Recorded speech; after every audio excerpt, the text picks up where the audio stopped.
Aunque solemos pensar en el azúcar cuando hablamos de glucosa, la realidad es que cualquier carbohidrato que consumimos acaba convirtiéndose en este combustible esencial para nuestras células. La clave no está en evitar la glucosa, sino en entender cómo nuestro cuerpo la regula y qué ocurre cuando ese equilibrio se rompe.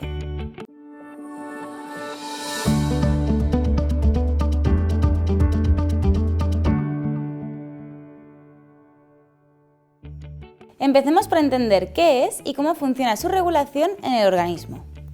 La glucosa es un azúcar simple que circula en nuestra sangre y constituye la principal fuente de energía para la mayoría de las células del cuerpo. Aunque también podemos obtener energía de las grasas y en menor medida de las proteínas, la glucosa es la forma más rápida y eficiente de producir energía, sobre todo para órganos con alta demanda como el cerebro, que consume aproximadamente una quinta parte de toda la energía que utilizamos en reposo, y para los músculos cuando están activos. Cuando comemos alimentos que contienen carbohidratos, desde una manzana hasta un plato de pasta, las enzimas del sistema digestivo los descomponen en moléculas más pequeñas, principalmente glucosa. Esta pasa al torrente sanguíneo, elevando su concentración. Este cambio estimula al páncreas a secretar insulina, una hormona que permite transportar la glucosa desde la sangre hacia el interior de las células, donde se utiliza para producir ATP.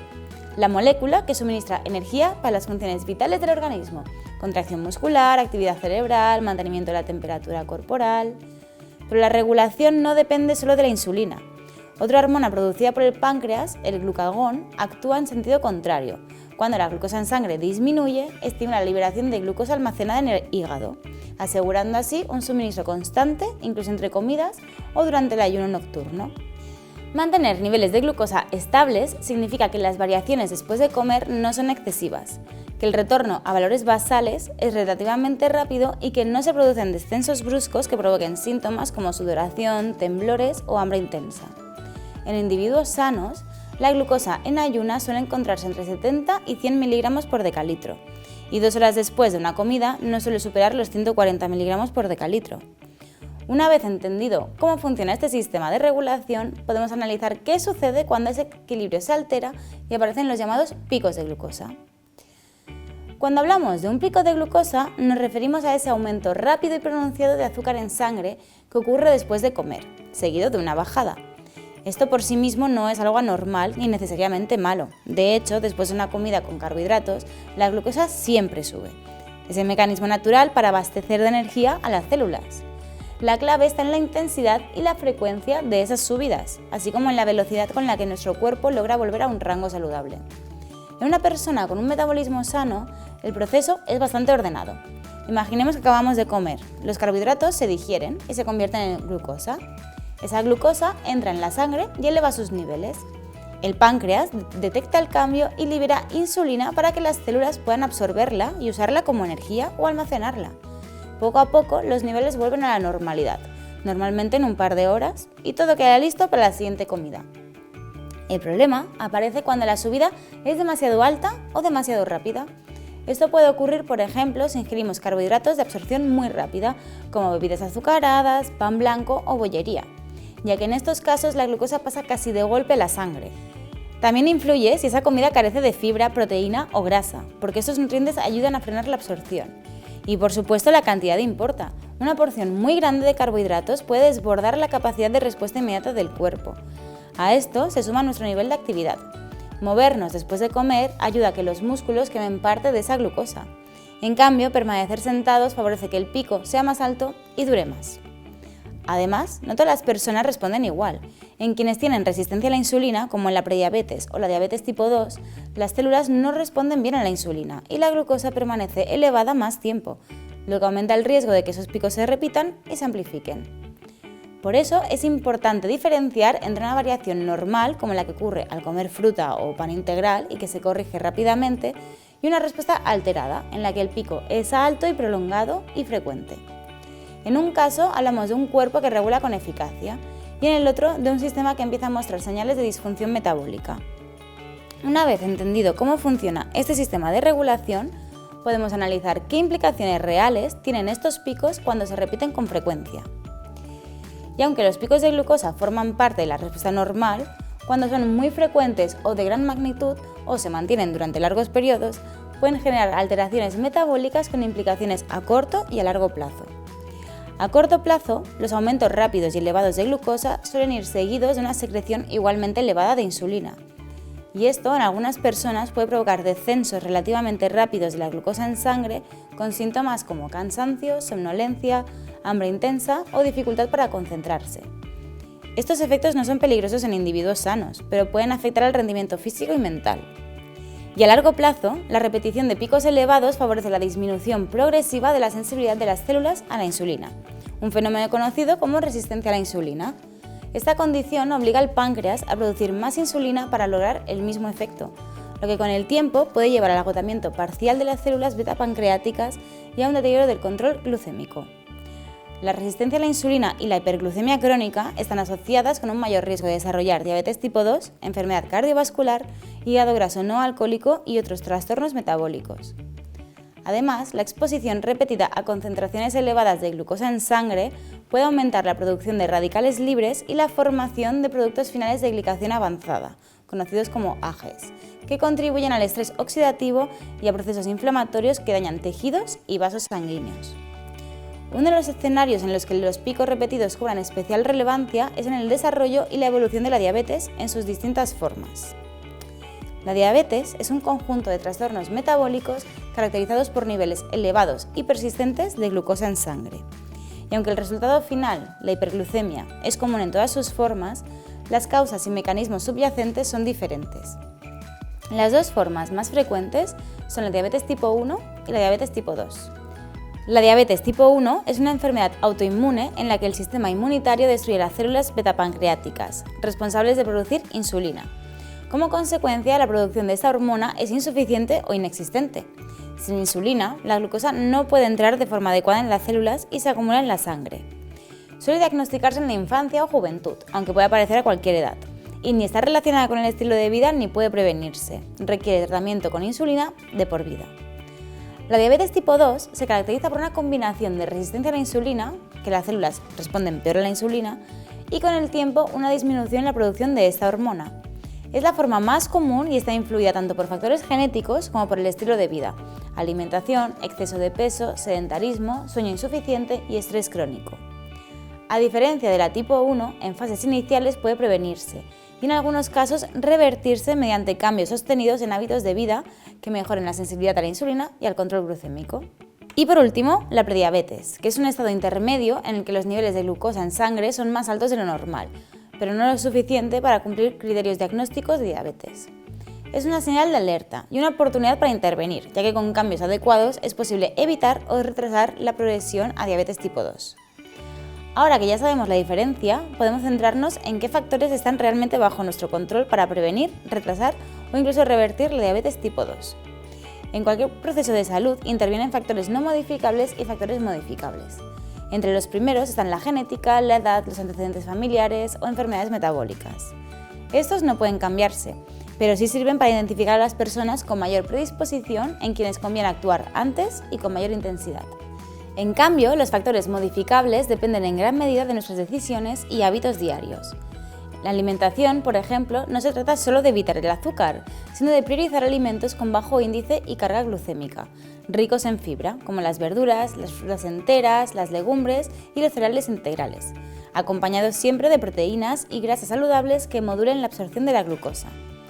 También influye el patrón de las comidas, fraccionar adecuadamente, evitar raciones excesivas de carbohidratos de absorción rápida y prestar atención al orden en el que se consumen los alimentos. Luego está la actividad física, ya que el músculo activo es un gran consumidor de glucosa. Realizar ejercicio aeróbico, entrenamiento de fuerza y mantener el movimiento a lo largo del día, caminar, subir escaleras, estirarse tras periodos de sedentarismo, mejora la captación de la glucosa y la sensibilidad a la insulina. Incluso breves caminatas después de comer pueden reducir los picos postprandiales. El sueño. Dormir menos de 7 horas de forma habitual se asocia con una menor tolerancia a la glucosa y una mayor resistencia a la insulina. Mantener horarios regulares y una buena higiene del sueño es esencial para la regulación metabólica. Y el estrés, ya que el estrés crónico eleva hormonas como el cortisol y la adrenalina, que aumentan la liberación de glucosa y dificultan su control. Técnicas de manejo del estrés como respiración profunda, meditación, pausas activas o actividades recreativas pueden reducir este impacto. Y aunque estos factores no actúan de forma aislada, su combinación constituye la base para mantener una buena regulación glucémica y reducir el riesgo de progresión hacia el diabetes tipo 2. El siguiente paso es reducir estos factores en acciones concretas que formen parte de la rutina diaria y ayuden a minimizar los picos de glucosa. Y es que reducir la magnitud y la frecuencia de los picos de glucosa no requiere medidas extremas, sino aplicar principios basados en la evidencia en el día a día. Estas 6 estrategias son algunas de las que han demostrado ser más efectivas. En primer lugar, la composición y la calidad de las comidas. Como comentábamos, hay que priorizar los carbohidratos de bajo índice y carga glucémica, como las verduras, las legumbres, las frutas enteras, los cereales integrales, los tubérculos, frente a las harinas refinadas y los azúcares libres.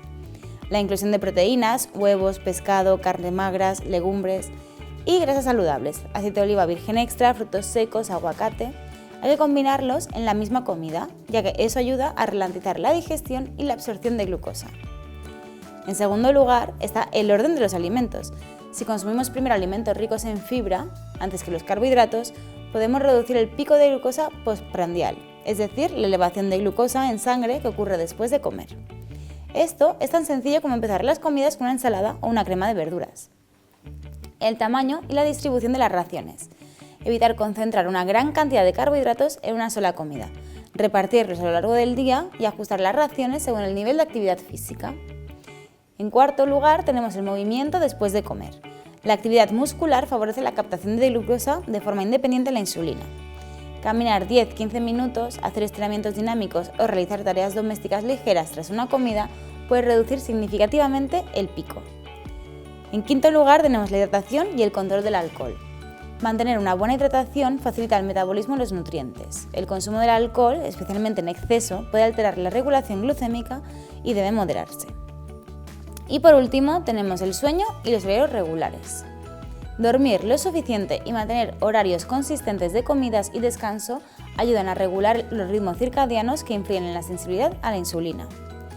Estas medidas, aplicadas de forma combinada y adaptadas a cada persona, permiten reducir el impacto glucémico de la dieta, sin necesidad de eliminar grupos enteros de alimentos.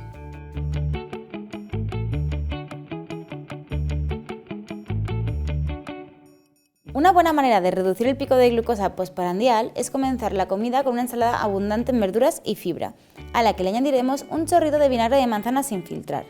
Y es que diversos estudios han demostrado que el consumo de vinagre antes o durante una comida rica en carbohidratos puede reducir el pico de glucosa. Y esto se debe, en parte, a que el ácido acético del vinagre enlentece el vaciamiento gástrico y mejora la captación de glucosa en los tejidos.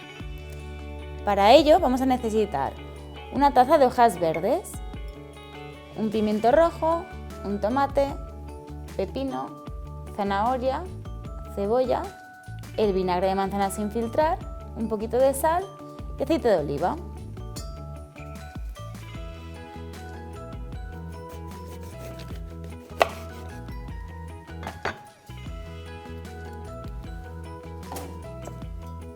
Comenzamos con el pimiento rojo, que cortaremos en tiras finas.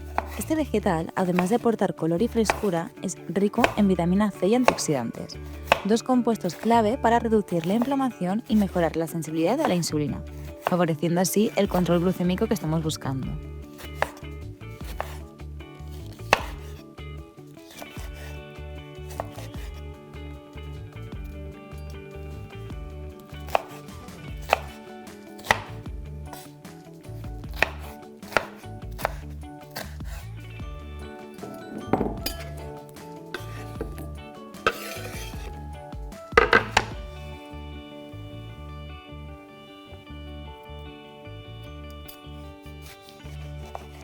Seguimos con el tomate, una excelente fuente de licopeno, un antioxidante que protege las células del daño oxidativo. Como muchas otras verduras, el tomate también es rico en fibra, lo que contribuye a una mejor regulación de la glucosa en sangre.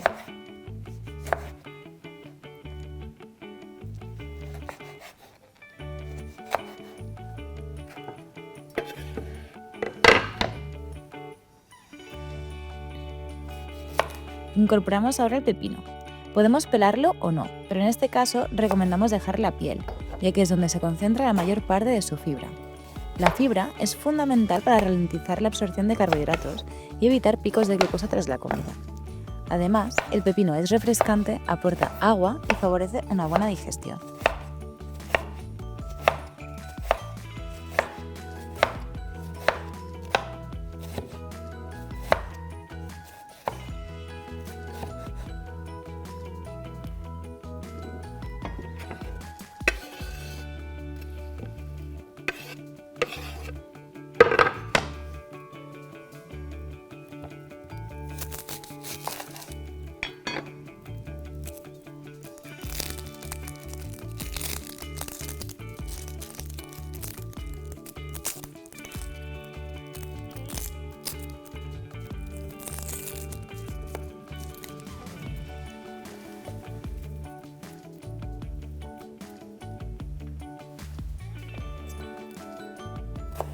Añadimos un poco de cebolla, rica en compuestos azufrados que ayudan a mejorar la circulación y a reducir los niveles de azúcar en sangre.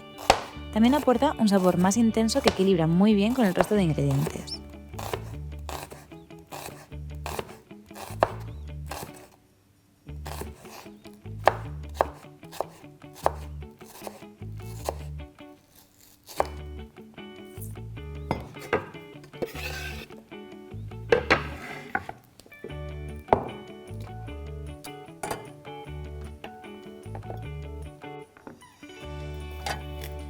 Ahora incorporamos zanahoria rallada para dar un toque crujiente y ligeramente dulce.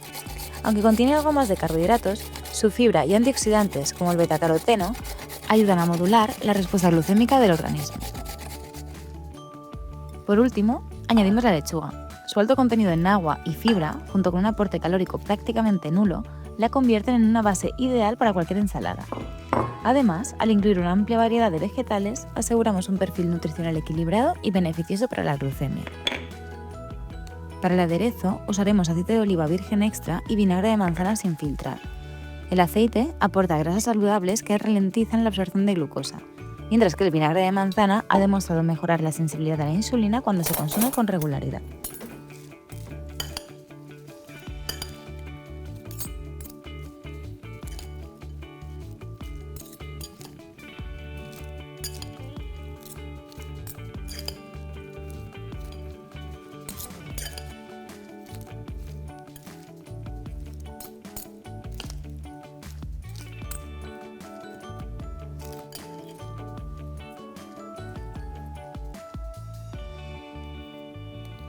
Y con esta ensalada vemos como con pequeños detalles, como empezar con verduras ricas en fibra y añadir un aliño adecuado, pueden marcar la diferencia real en la forma en la que nuestro cuerpo responde a la comida.